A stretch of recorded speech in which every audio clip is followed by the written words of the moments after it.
Naka-live na siya ngayon. Pusokin natin si Atty. Claire. Ayun, no? Ted Filon, huling-huli si Cardema na Duterte Youth Party list. Ano kayo nahuli? Tingnan natin. Atty. Claire, hello. Make a live shout out. Depende yan sa paano ito re-resolve ng COMELEC. Kamusta kung nakita ng COMELEC na malaki yung pagkukulang dahil walang publication. So, malamang hindi kayo makonsider na kumbaga lehitimo na party list na makukonsider kasi hindi registered yung dating dahil kulang nga.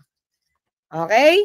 So, thank you, Addictus Rex, sa iyong paalala. Salamat po, mga ka-clear. Okay? Shirley St. Mary, of course, nandito rin. Takumi, nandyan na ba si Takumi?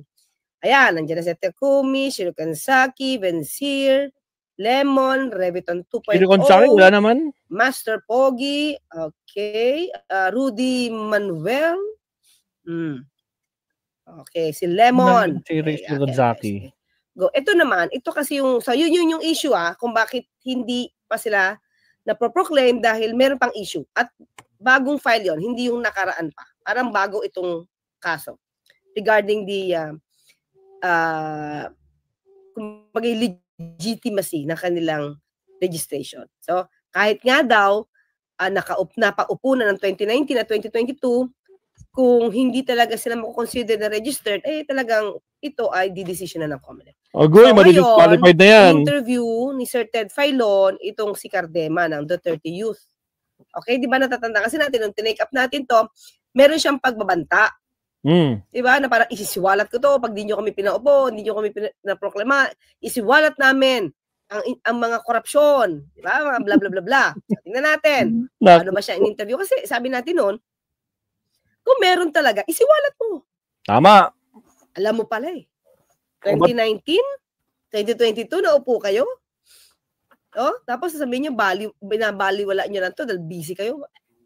If there's an issue, diba? Isiwalat mo bilang isang leader. Diba? Duterte Youth, diba? Leader ang dating. Diba? Bilang good citizen na lang Diba? Kasi tignan natin na mga clear.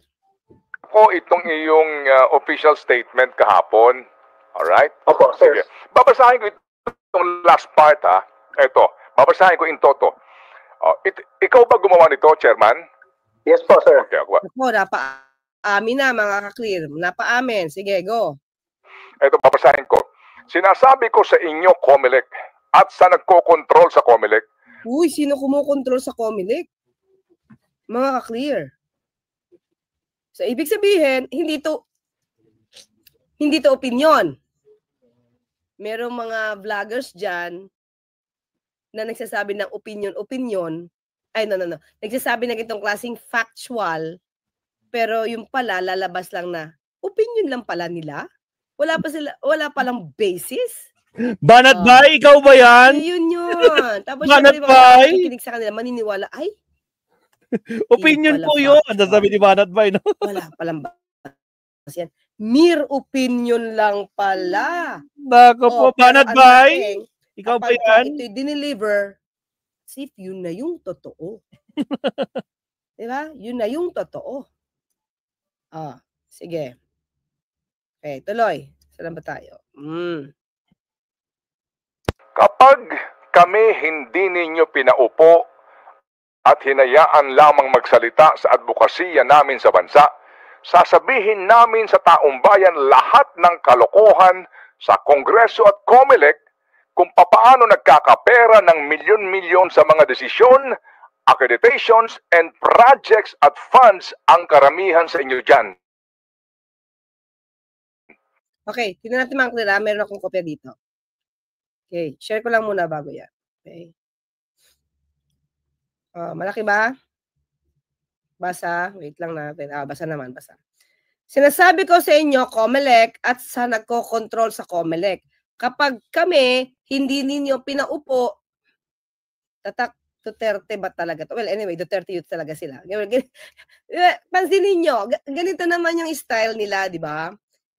May pananakot, pero parang hindi naman naglalabas na ebidensya, pero pag nagsalita, parang totoo. Diba? Parang may katotohanan na. Pag tinanong mo, nasa yung ebidensya, resibo dito, wala na. Iba na ang topic. Okay. Ulitin natin. Sinasabi ko sa inyo, COMELEC at sa nagko-control sa COMELEC. So, it means ito, mga kakrim. At sa nagko-control sa COMELEC. So, ibig sabihin, meron na siyang alam dyan, di ba? Sino ang nagko-control sa COMELEC? Sabihin mo. Sabihin mo, di ba? Diyan pa lang, dapat factual na to, mga kakrim. Ang dating yan, factual. Kapag kami, hindi ninyo pinaupo, o di ba, may pananakot. Mga ganito talaga. Style. Kapag kami, hindi ninyo pinaupo at hinayaan lamang magsalita sa advokasya namin, well, ano nga ba yung advokasya ng Duterte Youth? Diba? Unang-una, binigay ko sa inyo yung balita na hindi rin nila pinablish yung kanilang mga nominees. At sinama si Cardema noon, overage na pala. That's a violation. Yan ang sabi. Diba? Hindi nyo pinablish yung mga list of nominees nyo eh. O, tapos mauupuin niyo si Cardema. Yeah? Yung lalaki, yung lalaki. So, sasabihin, pag hindi nyo kami pinaupo, sasabihin namin sa taumbayan lahat ng kalokohan sa Kongreso at COMELEC. So, ito ito hindi to mere opinion. Pinapaalam niyo sa taumbayan na yung Kongreso at COMELEC may kalokohan. Factual ang dating. So, meron na siyang alam, may kalokohan, kung paano nagkakapera ng milyon-milyon sa mga decisions, accreditations, and projects at funds ang karamihan sa inyo dyan. So, ano ba tinatakot niya? Yung Kongreso o COMELEC? O pinapalabas niya ba dito ang COMELEC at Kongreso magkasabwat? Diba? Pero parang dito, lumambot. Hindi niya sigurado. Kaya, mga decisions, accreditations, and projects at funds, ang karamihan sa inyo dyan. Ano tong karamihan? So, ibig sabihin, karamihan sa Kongreso, karamihan sa COMELEC, magkakasabwat, o separately? Done. Yung panlulok. Ito, parang nag-generalize siya. Na dito pa lang, sinisira niya ng pangalan ng COMELEC, sinisira niya ng pangalan ng Kongreso sa pamamagitan ng ganitong pagbibintang. Maliwanag, nagbibintang na siya dito. Meron na siyang alam, may kalokohan nangyayari sa Kongreso at sa COMELEC. So, tignan natin, paano niya ito ma-justify? Ayan, wala kaming pakialam dyan, abay. Duterte Youth ka. Leader kayo. Bakit kayo mawawala kayo ng pakialam? Hindi ba ako nagnanakaw sa taumbayan? O halimbawa na lang, Duterte Youth. Di ba nung halimbawa lang nagnakaw ang Farmally sa kaban ng bayan? Di ba? Hinayaan mag-overprice. Hindi ba dapat nakialam sila? Ibulgar mo. Duterte Youth Party List kayo eh. Di ba? So, sabi niya, wala kaming pakialam dyan mga pamemera nyo. Bakit? Wala kaming pakialam dyan sa pamemera nyo sa gobyerno. Kaya ba nung may issue ng confidential funds, wala kayong say? Kasi may pamemera nyo sa gobyerno? Dahil hindi kami kasali dyan. Well, anyway, di ka kasali sa OVP, saka sa DepEd. Okay? At busy kami sa pakikipaglaban sa mga kalaban ng gobyerno. Teka lang, pero di ba yung mga corrupt kalaban din ng gobyerno? Di ba?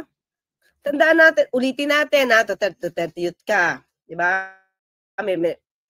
Meron na si Pangulong Duterte, umamin, nagnakaw ng pera. Nagnakaw sa gobyerno, nagnakaw, corrupt daw siya. Bilang Duterte Youth Party,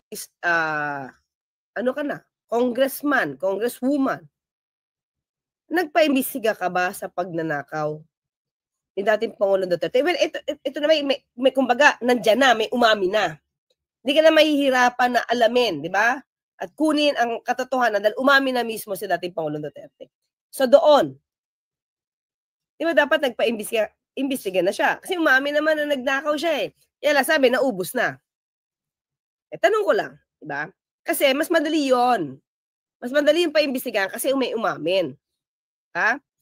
Pero pag kami na ibinoto ng milyon-milyong Pilipino ay tatarantaduhin ninyo, ikikwento namin lahat sa taong bayan ang mga kalokohan ninyo sa gobyerno. So, ibig sabihin, kapag kung papaupuin sila at natakot sa pananakot nyo, tahimik ka? Tatahimik? Yung korupsyon, hindi niya ibubunyag?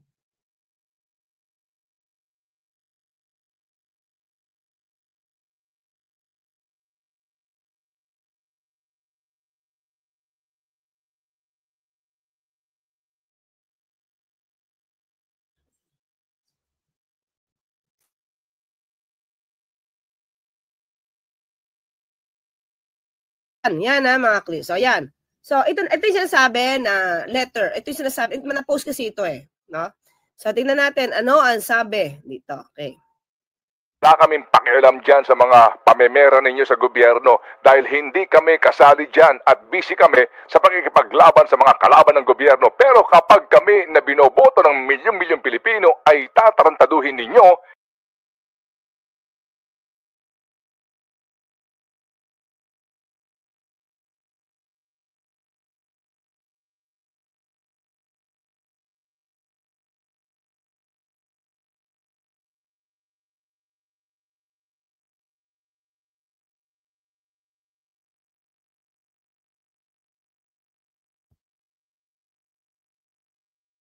ikikwento namin lahat sa taong bayan ang mga kalokohan ninyo sa gobyernong ito.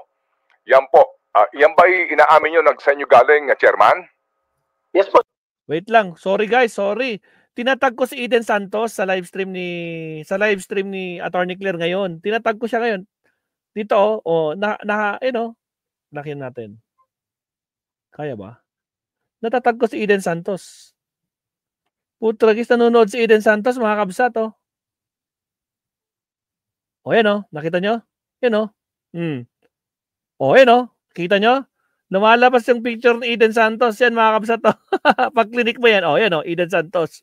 Pag clinic ko yan, manonotify dyan si Eden Santos, mag-ibang kulay ng kanyang pangalan. Ako po, sige tuloy. Sir, sa akin po yan, dahil totoo po yan. Opo, sige. Ayan totoo. So, it means on his part, it's not just an opinion. Nanonood si Eden Santos. Ito pong inyong sinasabi na meron kayong mga impormasyon na alam sa mga kalokohan kung paano nagkakapera sa mga desisyon, accreditation at mga project at funds, meron ditong kulatilye kung hindi kayo ipoproklama. Kapag ba kayo pinoklama na, hindi nyo ito gagawin na? Hindi, sir. Okay, tingnan nyo, i-analyze natin yung paano siya sumagot. Sir, ginagawa namin yan. O, ginagawa daw nila. So, in other words, kung ginagawa nila, nag-i-imbestiga sila ng mga korupsyon. So, ang tanong natin, okay, ito lang naman mga kaklira. Sabi ko nga sa inyo, Duterte Youth na sila, 2019, nagkaroon ng pandemic 2020. Di ba? So, nag-investigate ba sila sa anomalyang kinasasangkutan di umano ng Pharmally at saka ni dating Pangulong Duterte at saka ng DOH? Meron ba? Tanong ko lang naman. Okay. Pangalawa, syempre, na-involved si VP Sara, although ito yung nasa issue na to sa impeachment trial. Pero prior to that, nag-investigate ka ba? So, ang iniimbestigahan mo ba? Kasi may nasaan? Una-una, nasaan yung mga investigation mo about corruption? Pangalawa, sino-sino lang ba yung iniimbestigahan mo? Kapag ka baka kampi mo, hindi mo iimbestigahan? Go lang. Tanong lang yon, di ba? Kasi sabi niya, ginagawa nila . Okay, tuloy. Alam niyo, ang Duterte Youth Party List po, ang kaisa-isang nakaupo sa Kongreso na nag-file ng panukalang batas para ibalik yung death penalty sa mga kurakot. Okay, ito panukala. Pero ang tanong kasi is, ito ba yung may katotohanan? Di ba? Ito ba sinabi yung may katotohanan? Totoo po yan. So, anong ginawa nyo? Okay. Sa mga teroristang NPA at sa mga kriminal sa ating gobyerno. Ngayon, wala nga po nagko-co-author sa amin kasi tungkol yan sa plunder at corruption po yung death penalty na ibinabalik natin. Opo, pero yun po'y panukala. Pero okay, maliwanag Pero yun ay panukala. Ang panukala nyo is about ang penalty, death penalty, tungkol sa plunder. Ang tanong is, ito tungkol sa COMELEC at Kongreso na dapat mong ibunyag dahil may nagkakapera sila sa mga desisyon, sa mga accreditations. Yun yung tanong. Anong meron kang ebidensya? dito po kasi sinasabi nyo, opo, sasabihin namin sa taong bayan lahat ng kalokohan. Ibig sabihin po, mag-expose kayo ng mga katarantaduhan, kalokohan. Pati kaninyo doon sa mga aregluhan ng kaso sa COMELEC. Iba ho yun sa pag-file ka ng bill, no? Concerning plunder or death penalty sa whatever. Iba ho yung may sinasabi ka na may alam kayo na dapat isiwala sa taong bayan. Okay, maliwanag kasi leader ka. May alam ka na Sabi mo, ikukwento mo. Pag di ka na paupo, ikukwento mo. Di ba ganyan din yung dating mga sa tukhang, di ba? Maraming sabi, hindi na vet, pero sa listahan, tapos biglang magbabanggit ng pangalan, ang dating Pangulong Duterte. So, ganun ba yung style? Katulad booking ba, Tony? Booking ba? May mga sinasabi, ganito, authenticated daw yung AI. Nadinig ko yan sinabi ni VP Sara. Dito lang, bago mag-election. Authenticated daw yung video. Di ba? Pinakita ni Atty. Harry Roque. Pero hanggang ngayon, wala pa. Di ba? So, ang dami kasing mga salita. Maraming mga salita na makapaggawa lang man ng intriga. Ay, sorry mga ka-clear. Ay, nakalimutan ko. Expert pala si dating Pangulong Duterte. Inamin naman pala niya. Sorry naman. Na eksperto pala silang gumawa ng ebidensya. Intriga, ebidensya. Eksperto rin pala siyang gumawa at magplanta ng ebidensya. Nakalimutan ko. Mga ka-clear. So, expertise talaga yan. Just look at the pattern. Gumagawa ba ng intriga? Nagpaplanta ba ng ebidensya? So, tingnan natin kung paano sasagutin to. Ang tanong hindi natin pinag-usapan yung bill na ginagawa nyo. Wala pa nga daw co-author, kaya hindi na, may naipasa na ba itong batas? Wala. Ano ko lang, i-research ko lately. Pero nata, isa lang. So, isa lang. Hindi batas ang pinag-usapan natin, hindi mga panukalan yung batas pinag-usapan natin. Ito may alam ka Sabi mo may alam ka kukwento mo So, ano yun? Diba? Ano yun? Ba't hindi mo sinisiwalat sa taong bayan? It's your responsibility. Diba? May responsibilidad ka dyan. Dahil alam mo Ano po yung alam nyo na yon? Yan na. Ano po yung ano yan? Yes, ganito na lang, sir.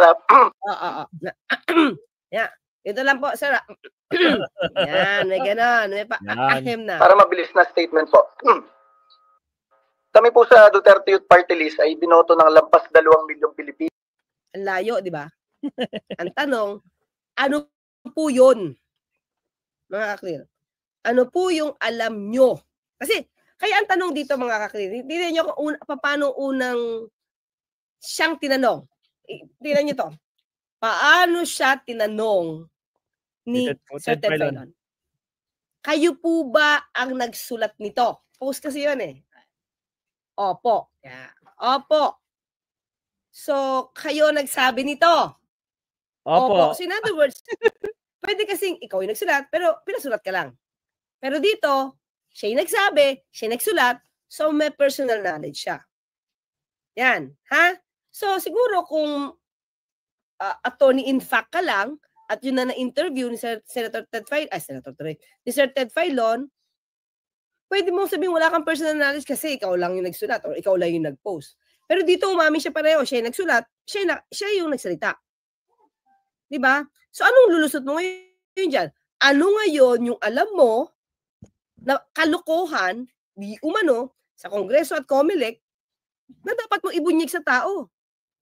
Mahalal ka man o hindi ka mahalal, it's your obligation. Bakit? Party ka ng gobyerno. Nasa Kongreso ka. Duterte Youth Party List ka Sige, tuloy natin Pero ngayon, ang segue niya, binoto kami ng yung Pilipino. Okay, tingnan natin. At nakita namin, kahit yung ating mga pulis at sundalo sa local absentee voting, ang pinakamalaking boto po nila, Duterte Youth Party List. Anong connect? May Wala. connect ba, mga Wala. Kahit ikaw pa yung nag-number 1, kahit buong Pilipino na botante, ikaw binoto, anong connect niyan doon sa sinasabi mo, Isisiwalat mo. na ikukwento mo yung iyong alam? Tama. Ang tanong is, ano ang alam mo sa sinasabi mong kalokohan sa Kongreso at sa COMELEC na pinagkakaperahan? Oh, go. Di ba? So, nasasagot niya ba? Hindi. Ng diretso? Ang ating po mga OFW sa iba't ibang bansa. Binoto kami ng police, binoto kami ng OFW. Anong connect? Di lang naman tanong. Anong connect sa tanong? America man yan, Middle East, Hong Kong, and everywhere, Duterte Youth Party List po ang binoto. Ibig sabihin, napakaraming Pilipino po, OFW man yan, pulis o sundalo man yan, ay nagtitiwala sa Duterte Youth Party List. Oo nga. Sige na, nagtatiwala na sa'yo kasi pangalawa po kayong malaki ang boto. Okay na tayo dyan. It's a fact. It's a fact na maraming nagtiwala sa'yo or marami nangampanya sa inyo. Diba? Kaya nagpangalawa kayo. So ngayon ang tanong, ano ang alam mo, ano itong kwento na isisiwalat mo sa taong bayan tungkol sa kalokohan? Ano yun? Okay? Ngayon po, hindi kami makaupo sa Kongreso, kami binoto. Alam nyo, ito yung warning ko dyan sa Kongreso. Oh, yan na. Diba? May warning na. Pwede naman magsabi kung ano kasi siya yung nagsulat. Warning ko sa gobyerno, warning ko sa COMELEC. Alam nyo, kami sa Duterte Youth Party List, ang aming advokasya lamang talaga ay labanan yung recruitment ng ating mga kabataan papuntang NPA. Ayaw namin masayang ang buhay nila. Kaya nga, ano? Bakit lumayo na, Mr. Cardema? Sagutin niyo lang po yung tanong. Muna. Ano yung kwento mo? Ano yung alam mong kalokohan? Bakit hindi mo na masabi? Ang tanong lang, totoo bang meron? O ginawa mo ng panakot? O gumawa ka lang ng intriga at nagpaplanta ka lang ng ebidensya? Duterte Youth Party List yan. Walang ebidensya eh. Diba? So, ganyan ba talaga? May gumagaling talaga kayo maggawa na intriga? Diba? 2 million lang, pinagmamalaki na. Ano yung alam mo? Sabihin mo. Ha? Okay, wait, hindi mabasa. Sabihin mo, diretsahan, dami pa paligoy-ligoy yun. Diba? Dami paligoy-ligoy eh. Kasi, hindi ang basa ko mga ka-clear, wala. Diba? At kung meron man siya nadidinig-dinig, chismax lang. Hearsay lang talaga. So, importante dito, mga kakli. Siyempre, nagsabi ka na eh. Gumawa ka na ng intriga eh. Di ba? Gumawa ka na ng intriga. So, diretsuin mo. Ano yun? Po ang aming nominees, isa galing UP, isa galing Philippine Military Academy, isa galing Philippine National Police Academy. So what? So what, di ba? Kahit sino pa dyan, deja vu po, parang yung isang vlogger na na kung magsalita totoo lahat, yung mahilig bumanat. Tapos opinion lang pala. Wala, hindi pala factual. Paano ba ikaw ba yan? Yung kanyang sariling opinion, yung kanyang haka-haka, nagiging factual na dating. Paano ba? Hindi yung pinapaupo. Yung proklamasyon namin kahapon, itinigil nyo. Alam nyo, sa tagal na sabi ni Jack and Jill Contis, wala kami paki kung binoto kayo, do you? Pero bakit conditional blackmail? Bargaining yan, di ba? Sa gobyerno, alam natin yung napakaraming kalokohan sa Kongreso. Anong alam namin? Alam natin, nung kikidamay na, wait Sa tagal natin sa gobyerno, alam natin yung napakaraming kalokohan sa... Alam natin!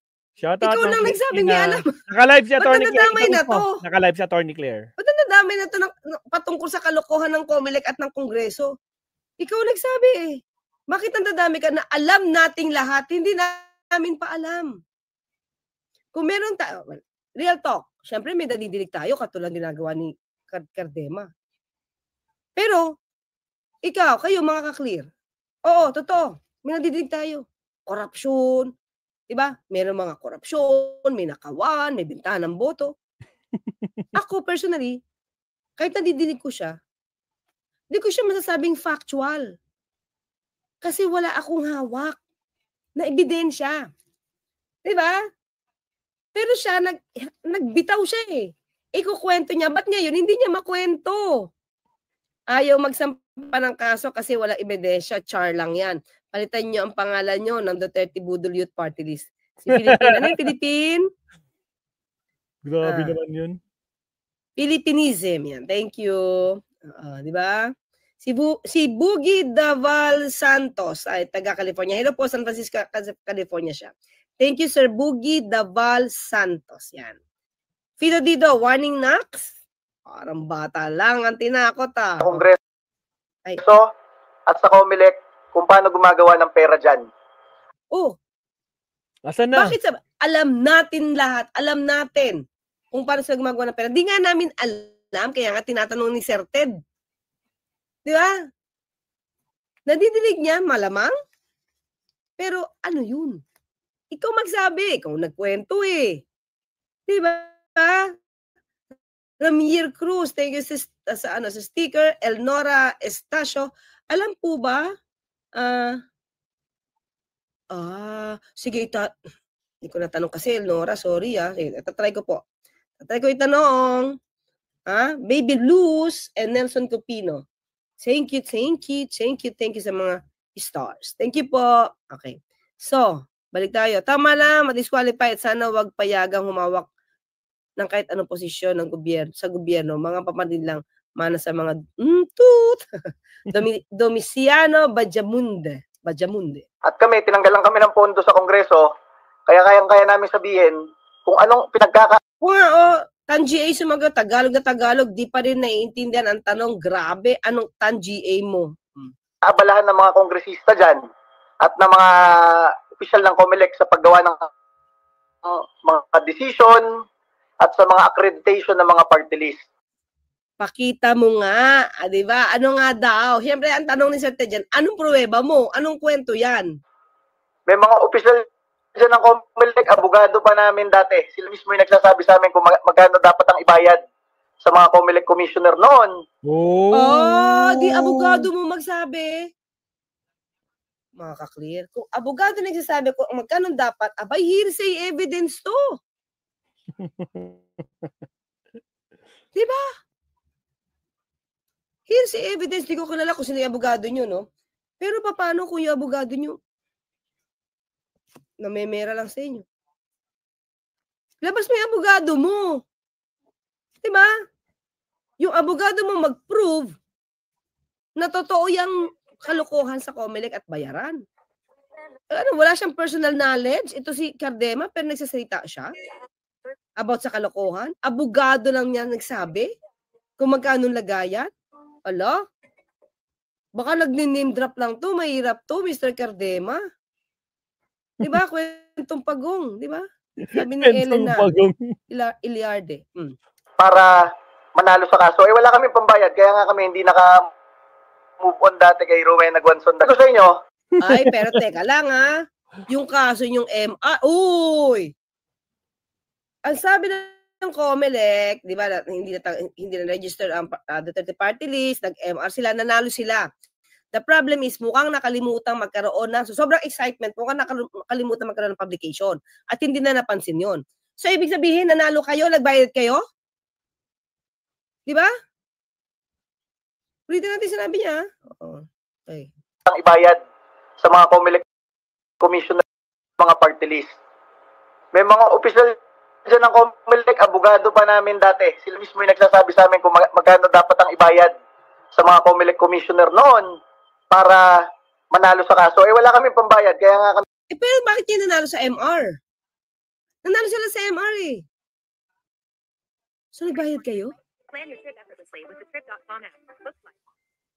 O, diba? Pag tinanong mo yung kwento niya, wala kaming pambayad kaya hindi kami nanalo. Yes, yung kanilang yung unang nilang petition for registration, natalo yun. Tapos in-MR nila, Granted, kaya nga kayo nakatakbo eh. So, ibig sabihin, since nanalo kayo, Ronald Cardema, nagbayad kayo? Agoy! Nako po! Nagbayad. Eh, sabi niya kayo, hindi kami manalo, wala kang pambayad. Eh, since nanalo kayo sa MR, nagbayad kayo. Tanong ko yun. Kasi yung parang logic niya eh. Di ba? Hindi Yan ang patunayan mo. Patunayan mo. Na may humihingi sa inyo. Sino? move on dati kay Rowena Guanzon. Ako sa inyo. Si Rowena Guanzon, malamang. Diba? Hindi mo nabayaran. So yung iba nabayaran mo? Kami po ay hindi trapo. Yung parang kapag panahon na namin sa Kongreso, kami naman ang mangungurakot. Wala kaming pakialam dyan sa mga kurakutan sa gobyerno. Totoo ba to? Really? May issue dito pero syempre titingnan natin kung may katotohanan. Yung tungkol sa Marawi funds, di ko alam parang meron tayo nadinig. Pero sige, i-research natin yan. Dahil kami nga. Maxi, magaling din gumawa ng intriga. Tapos wala pala siyang personal knowledge. Nagkadete, galing PMA, galing PNPA. Ang mga kasama namin, puro opisyal ng Armed Forces at PNP na inaalay ang buhay para sa bansa. So what? So what? Diba? So what? Anong connection nun sa gusto mong ikwento at isiwalat? Resibo muna. Ikaw ba naka-experience personally? Hiningan ka ba? Paano mo mapapatunayan yung kalokohan ng COMELEC at ng Kongreso? Mga clear kasi sa totoo lang, madaling magbintang. Madaling magbintang. Ngayon, yung ginagawa nila, puro pagbibintang, tapos walang resibo. Diba? Ano yung pagbibintang? Unang pagbibintang, 20 pesos na bigas, baka panghayop. Tama. Sinabi nila ngayong yan. Hindi. Nawala. Kameme. Iba na namang issue. Ang daling gumawa ng intriga. Ang problema, mahirap nilang patunayan. Pero since marami naniniwala sa kanila, yun na yung nagiging naratibo. Diba? Nagiging naratibo na may kalokohan sa COMELEC. Ang laking paniniwala niyan kasi nakaka-clear. Sa akin lang kung meron man kalokohan, di ba dapat isiwalat agad para matanggal yung dapat matanggal. Pero pinabayaan mo. Alam mo palang may ganyan, dapat siniwalat mo para natanggal yung dapat matanggal. Pero tinanggap mo nilunok mo. Ngayon na ikaw ay hindi ka ipoproklama dahil may issue ka pang pending, saka ka iingay? Tapos wala ka pang hawak na ebidensya? Maliban doon sa sinasabi ng abogado mo na kailangan ng ganitong halaga para manalo. Hiningan ba kayo? Diba? Hiningan ba kayo? O nanalo kayo sa MR? Ano na? Nagbayad ba kayo? Diba? Hindi sila magandang impluwensya sa mga kabataan. Diba?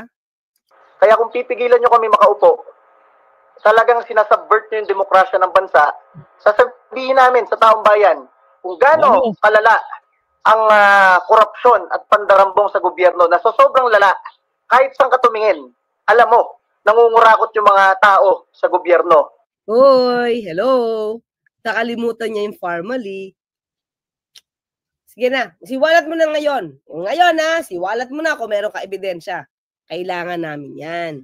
Sa mga naniniwala na dapat malinis ang gobyerno, kailangan namin yung mga facts at data. Grabe, 13,000 pero huwag mo kalimutan yung tungkol sa formally. Michael Yang. Diba? Balik tayo dun. Kasi laban ka sa korupsyon diba? Mabubulgar kapag di sila na-proclaim na nanakot. Kung talaga kami nalalaman bakit di pa ibulgar. Yun nga. Yun yung tanong ni Sir Ted. Pero ang layo na ng kwento niya. Alam nyo, isang masabi ko sa inyo, kapag kami ay hindi nyo pinaupo next week at hinayaan nyo kami, maging oposisyon man lang o ipagpatuloy ang advokasya namin sa Kongreso laban lang sa NPA, yun lang ang aming talagang pangarap sa buhay. Talaga, maraming pa itong teka lang mga kaklear, sa totoo lang maraming naging programa ang Pangulo, maraming naging aksyon, kaya nagkaroon ng parang, sorry. Ito so far parang namamonitor nila zero activity ang mga NPA. So, di ba magandang balita yon? Pag-away dito sa mga kaliwang to, pag kami hindi nyo hinayaang makaupo next week, ibinoto kami ng taong bayan. Sasabihin namin, yung hindi sinasabi ng mga kongresista at ng mga dating kongresista kung paano nangungurakot ang mga tao sa gobyerno. Wala kaming pakialam kahit mamatay kami. Oh, teka lang ha. Diba? Una, ulitin ko na naman to mga clear, sorry umamin, ulit-ulitin ko, umamin ang dating Pangulong Duterte na nagnanakaw siya. Diba? So, meron ka na bang pagbubulgar doon? Oh. Tapos, ang sabi niya, kalokohan sa COMELEC. Bulgar mo na. So, pag pinulaklaim ka, your lips will be sealed forever? Yun lang. Deklaro. Diba? Dapat kasuhan na si Cardema ng fake news, gumagawa ng kwentong kasinungalingan. Diba? Kung totoo meron ka ebidensya, isiwalat mo yan. Para sa taong bayan yan. Hindi pa sa pansarili mong interest yan. Para bang hinahawakan niya pag di mo kami dineclare, ito mangyari. O labag sa batas, hindi kami nakapag-comply, kulang ang aming requirements registration, basta, iproklama mo kami. Iproklama kami. Otherwise, bubulgar ko kabahuan nyo. Diba? Ibulgar mo na. According to Mr. Cardema, he knows something about the corruption happening inside the government. Or so he claims, but still assuming that is true, he kept quiet about it so that means he's also an enabler. True. Kaya ang tanong natin, totoo bang meron? O ginagamit mo lang itong tawag ito, panakot na saywar. Siguro sa mga chismis na pwede kong gawin. Una chismis galing sa lawyer lang niya kung paano maglagay. Tapos nanalo siya. Di ba? Ironic. Dahil yan naman talaga ang pangarap namin sa buhay dati, mamatay para sa bansa. Go. Maganda yun. Unahin na muna po. Ito lang mga kaklira, Laurenti. Unahin na ang pakikipaglaban sa West Philippine Sea. Handang mamatay para sa taong bayan. Go! We need you for the West Philippine Sea. Mauna na kayo dun. Duterte Youth. Mauna kayo. At papalakpakan namin kayo. Kasi ang Pangulo ngayon, syempre pinaglalaban niya. Pero diplomasya. Ayaw ng gera. Pero since pinaglalaban nyo yan at handa kayo mamatay, unahin nyo ang karapatan natin, no? Unahin ipaglaban ang karapatan natin sa ating soberanya. Sa West Philippine Sea. Di ba? Yun. O go. Bilang sundalo, bilang pulis. Ngayon, ibinoto kami ng 2 milyong Pilipino, ayaw nyo kami paupuin. Kami ang binoto. Ang kulit nito, di ba? Kasi, kaya ayaw pa upuin, may issue. You cannot deny. Hindi man niya dinideny ng talagang walang publication. So, kaya ang gagawin nito, ganito na lang, because talagang walang publication. Nasa records, walang publication. Ang sabi ni Haram Mapimuk, Dog Youth? Okay, ito. So, di ba, walang publication. So, makaka-apekto ba yan sa inyong registration? Depende na lang yun sa COMELEC kung paano nila itong, di ba? Kaya na mangyayari ito, kapag nakapag-violate pala yung iba, ang gagayahin na lang ay yung magiging decision ng COMELEC. Na kahit may violation, kahit hindi pala kumpleto ang pagrehistro, tatanggapin na lang dahil tatakutin ng ganito. Yan nga, Raul Batak, ang layo ng mga sagot. Manang-mana talaga sa pamilyang pinagsisidihan niya. Disqualify na dapat, sabi ni Raul Batak. Ng mga pulis at sundalo, mga OFWs at milyong-milyong Pilipino, ayaw nyo kaming paupuin. Sasabihin namin, next week, kapag hindi nyo kami pinaupo hanggang next week, sasabihin namin yung paraan na nagbebenta ang COMELEC ng mga desisyon, accreditation, at sasabihin namin kung bakit ang mga tao sa... Ulit-ulit, kasi yan ang gusto nilang gawing naratibo para pag nadinig ng tao, magiging totoo na yan, kahit wala siyang ebidensya. Katulad ng iba sasabi yung vlogger, di ba? Pag paulit-ulit na ganyan na sasabihin, Yung pala pag tinanong mo, saan mo kinuha yung sinasabi mong yan? Opinion lang. Anong ebidensya mo? Nakipag-usap ka ba sa ganyan? Paano mo napatunayan? It's just my mere opinion. Banat ba? Di ba? Gobyerno, nakatutok sa mga proyekto. Hindi naman engineer yung mga nasa gobyerno. Bakit namimili ng proyekto? Sige po. Sasabihin namin kung paano namimera ang mga tao sa gobyerno. So, Chairman, yan pong inyong sinasabi na yan, Chairman, ay may kondisyon. Kapag hindi kayo pinroklama. Tama po ba? Opo. Kapag ba kayo Ang masabi ko sa inyo, Sir Ted, opo. it is very vast. Alam niyo yan, sir, dati kayong kongresista, napakalawak ng sinasabi kong sistema. Oh, di ba? Kahit naman tayo nadidinig na natin yun very vast. Malawak. Huge. Corruption. The problem is, nadidinig lang natin to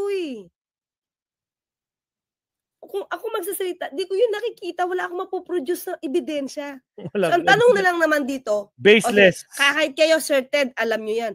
Ay, di na may pa si Sir Ted para magbigay ng ebidensya. Hindi si Sir Ted ang dapat magbigay ng ebidensya. Ikaw yung tinatanong, ba't, di ba, alam na natin lahat. Yan, may ganun siya Sir Ted, alam mo rin yan. Si Sir Ted ba yung nagbigay ng opinion na kayo'y nangungurakot at namemera? The first place, sinabi niya sa statement niya, wala kaming pakialam dyan sa pamemera niyo sa gobyerno. Dahil hindi kami kasali dyan. Ngayon, makikialam ka kasi ayaw kang iproklama. Storytelling, alay ang gagawin, the reading room. Oo. Diba? Ganun Na hindi kaya ng isang tao to. Kaya kami, hinay-hinay sa paggawa ng mga paraan. Una, hindi kami nakikilahok sa ganyan. Pangalawa, di ba walang pakialam kahit may corruption? Kaya nga siguro yung Farmally nakaligtas Wala silang pakialam nun. Hindi naman kami isali dyan. 14,000? My goodness. Sige na, mamera kayo na mamera dyan. Grabe. Diba? Confidential pa. Sige, hayaan mo, mamera kayo na mamera dyan. Diba? Kasi wala silang pakialam. O pinipili lang nila.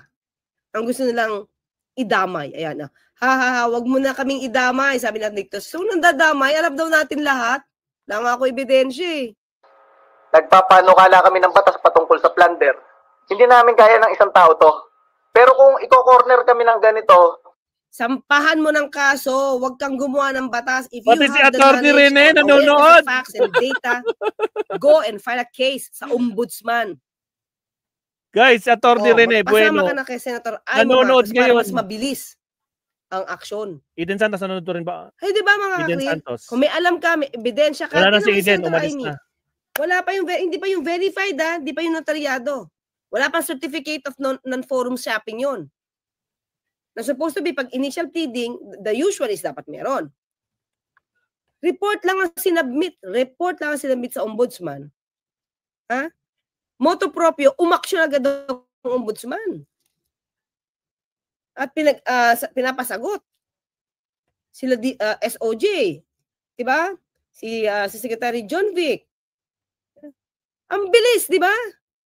Ganun gawin mo. Kung meron kang report, meron kang data ng mga korupsyon na yan, pasama ka kay Senator Amy. Pahilan mo sa ombudsman. Mabilis yung action dun. Napakabilis ng action. So ano pang ginagawa mo?